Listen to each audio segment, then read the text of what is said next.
Hello guys, so mag-stream ako ngayon at nagre-record na din. So, ito yung isa sa mga request ng ating kasama dun sa group. So, okay. So, meron ako ditong isang interior scene na actually may mga ilaw na siya pero aalisin natin to. Tsaka, papakita natin kung paano natin mag-set up ng lighting. No? So, okay. So, let's start. At the moment, aalisin ko to, yung mga ilaw. Yan. Ganun yung sun. Tapos, itong nasa kitchen, alisin natin. Yan. So, papakita ko sa inyo kung paano natin ilagay yung mga ilaw dito. Okay? So, ito pala yung old project namin na ginawa namin dati sa isang client. So, ito yung output ko dati. Ito yun siya. Okay? So, ang una natin gagawin is, kumbaga wala ako dito nilagay na hidden light o ano man. Dito lang sa may stove lang pero microwave pala. So, okay lang yan. Okay, so ang una natin gagawin is maglagay ng sun. So, meron tayong ditong sun. Ito. So, gagawa ulit tayo ng bago. Delete ko to. Or i-off ko lang pala para may basihan tayo. Off. Ito yun. So, gawa ko yung bago. So, same angle pa rin. Ito yun. So, nakaset up na yung camera, nakaset up na yung mga furniture, fixture, table, lahat. Ay, sorry. Corona. Corona sun. So, para mabilis mo ma-access yung sun, pwede mo siyang ilagay kahit saan na mas malapit sa seed mo. For example, dito. Tapos yan. So, ito lang muna. Okay ka konti. Ganyan. Tapos, mag-add coronas kayo. Yan. Actually, meron na siya, pero mag-alok ulit ako para dito. So, ito yung settings ng sun ko. I-on ko lang to. Tapos, ito yun. Bago na, actually, yung standard dito is ganito. Tsaka, mag-press ka ng 8 na labas yung environment, tsaka effects.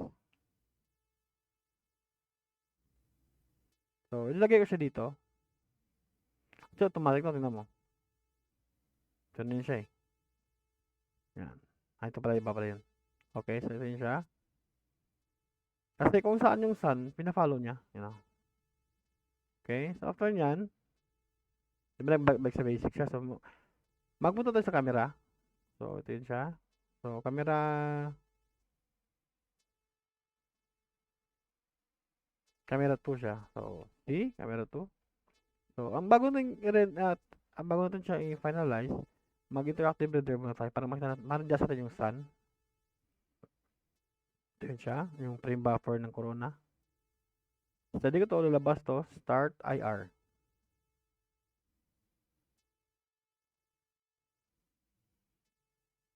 Pwede natin ng content, nagdalag, medyo, malaki kasi yung file to, kaya medyo matagal siya.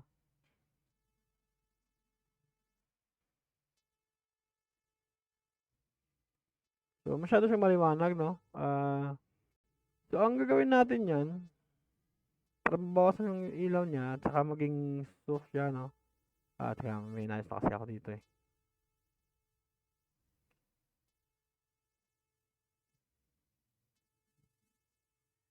Kasi natin to. Wala pa kasi dapat eh. Yan. So, ito siya yung normal niya. Ganyan talaga. So, ang edit natin is ganito.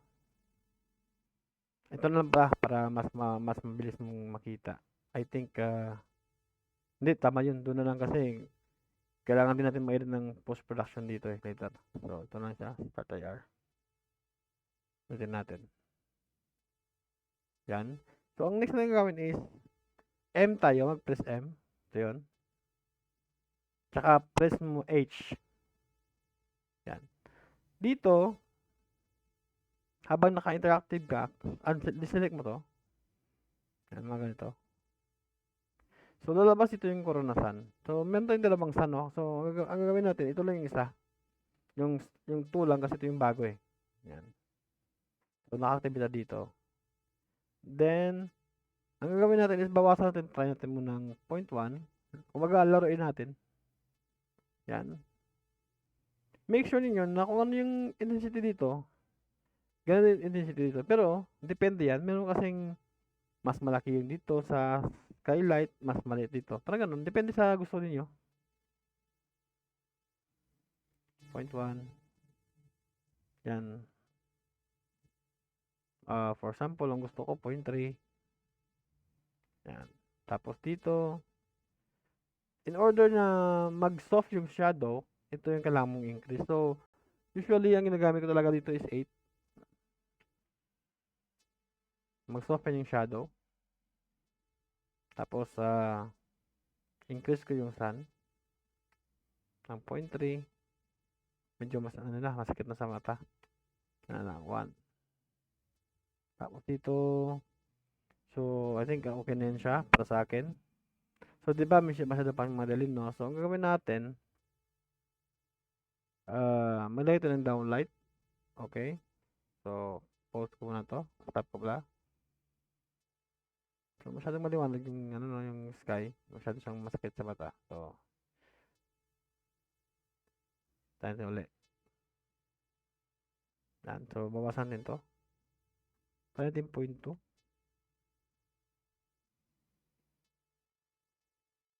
Or 0.1 na lang, mas better. Much better. Yan. Yan. So, kapag okay ka na dyan, for example, tap ko na siya. So, ang next natin gawin is maglagay ako ng downlight. At yun, meron tong, meron tong electrical, ano yun, tawag yun? Ano yung tawag yun sa drawing? ECE ata yun. Basta. So, for example, random lang to may nagay ako ditong light. RCP pala, sorry, RCP. Yan. So, itong downlight, itong model na to, nakuha ko to sa isang interior scene din at ginagamit ko na siya all along. Kahit sa ano ako kasi ng render ko. So, bago ko siya ilagay, mas better, lagay ko muna siya for example. Itong nilagay ko, random lang to. Pero meron talaga itong RCP na pagbabasihan ng kung saan sa lagay yung ilaw. For example, ganyan, tsaka dito. Kasama lagay ko ng 5, no? Kapag nalagay mo na siya at tama at pantay sa ceiling yung downlight, pwede mo siyang balik sa camera 2. Tapos mag-test render ko ulit, interactive ka.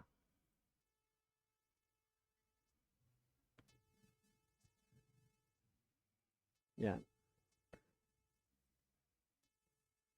So actually, meron akong ginagamit na na isang LUT. Nagaling to sa website ni BBB ba? Kay Bertrand ata. Kung gusto niyo pwede niyo aking i-message kaya bigay ko sa inyo itong tinatawag na Karen. Actually, makita ko sa inyo saan ito makita. Ewan ko kung kay Bertrand. Maganda kasi ito sa sa interior LUT. Teka. Ito yun siya. Nag-search ako. Quick test. Ito yun.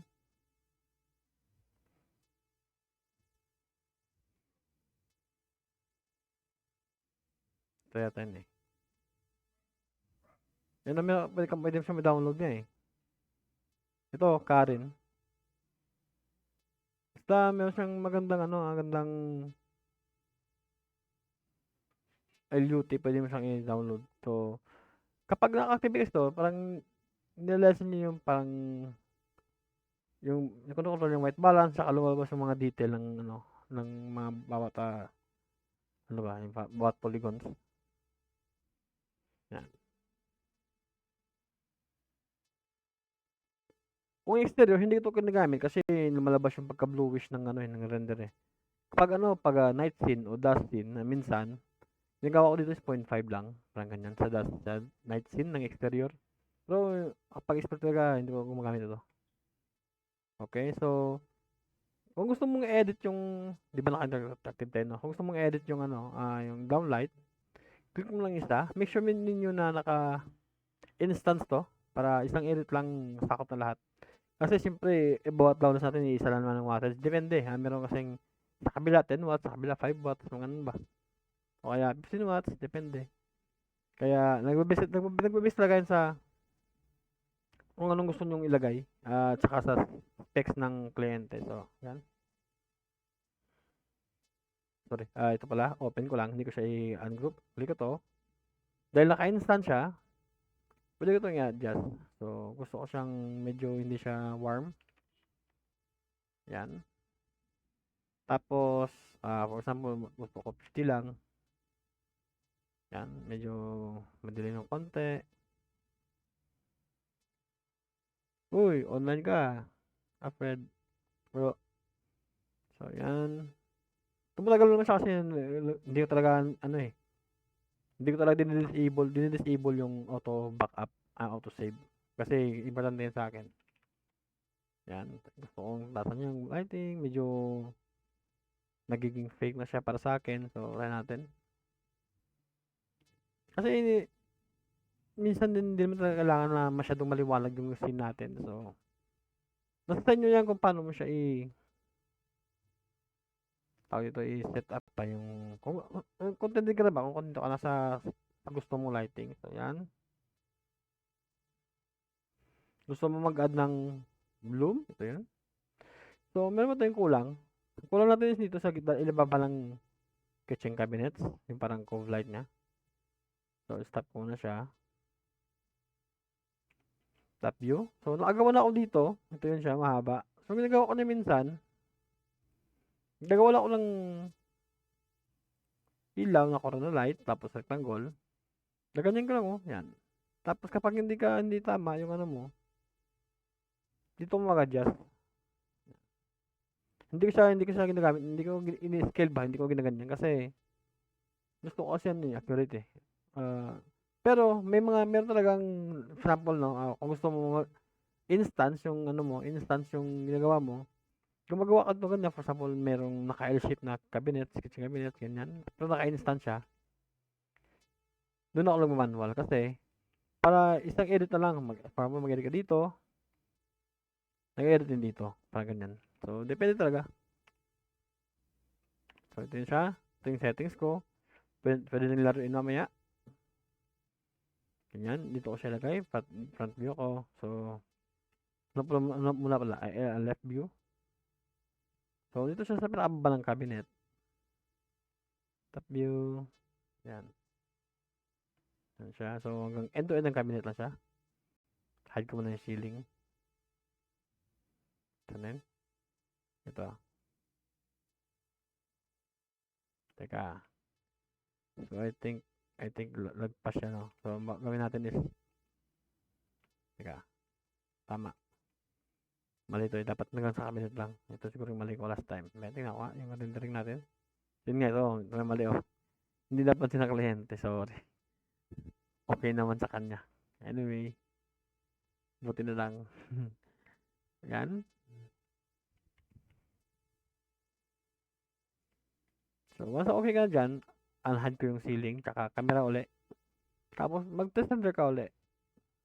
Habang hindi mo siya binibitawan dito sa gilid, naka-click pa rin siya. Yan o, naka-click pa rin siya. Para hindi mo na siya kailangan i-edit. Ay, hanapin pa habang nag-IR ka.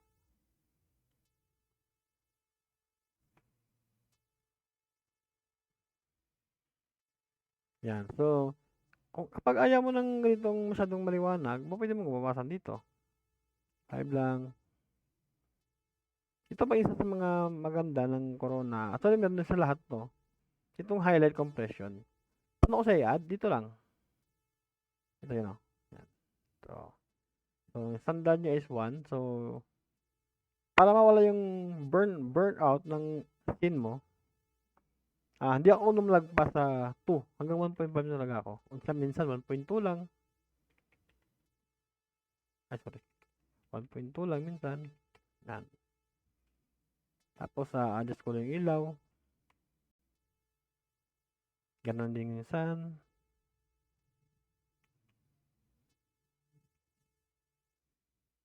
Ito yung H. Yan, H. Ito yung sun. So, increase ko ng konti. Ito natin 1.15. Yan. Yan. So, I think for example, okay ka na dito, pwede naman natin itong i-adjust sa Photoshop. So, okay, mabilis ang Photoshop lang tayo. So, hindi na ako nag-render Photoshop tayo bago tayo mag-end. So, pag okay ka na din sa lighting, no? So, na-render mo na siya for example. So, mag-Photoshop tayo. Ito yung pinaka-standard ko lagi na ginagamit sa Photoshop. Pakita sa inyo paano. Gumagamit ako ng camera raw. So, sorry, mali. Wag yung kalimutan to. Ito. Gawin nyo siyang 100 to 300. Yan. Palagi. Yan. Blurred siya, no? Kasi naka-deep yung field to eh. Tsaka, hindi to. Naka, lang, interactive lang. So, kung gusto ko sang edit, at pwede ko pang balikan sa huli, right-click ko to. Convert to smart object. Tapos, dito na ako sa camera raw. Yan. So, ito yung standard ko dati. Lagyan akong gumawa ng 40. Tapos dito, medyo konting ko. Vibrance. 30. 60, 30. Tapos highlights, negative 100. Minsan 50. Depende. Negative 50. Tapos 30 contrast. Saka 0.3 yung brightness. Yan. Ganyan yung lagi ko nagawa. Tapos, kung gusto niyo medyo may focus, dito sa effects, bignet, yan. Yan. Konti lang. Tapos, i-soft mo siya. Alisin mo yung mga bignet ng highlight. Yan. I-soften mo pa. Yan. Ganyan. So, hopefully, meron kayong tutunan dito sa mabilisang tutorial natin. At, kapag meron pa kayong mga kailangan itanong, medyo dumilim siya, so kailangan natin i-edit. Yan. So, kapag may gusto pa kayong matutunan, pwede mag-add nun sa ating group. At, sana wag nyo kayong mag-stop, mag-learn, at tuloy-tuloy lang sa pag-aaral at improve. Kasi, kapag mag-stop tayo ng pag-aral, yun nga, kumbaga parang maiwan tayo sa tinatawag na technology at yun nga, sa mga program na kailangan gamitin. So, thank you so much guys. Salamat. Bye.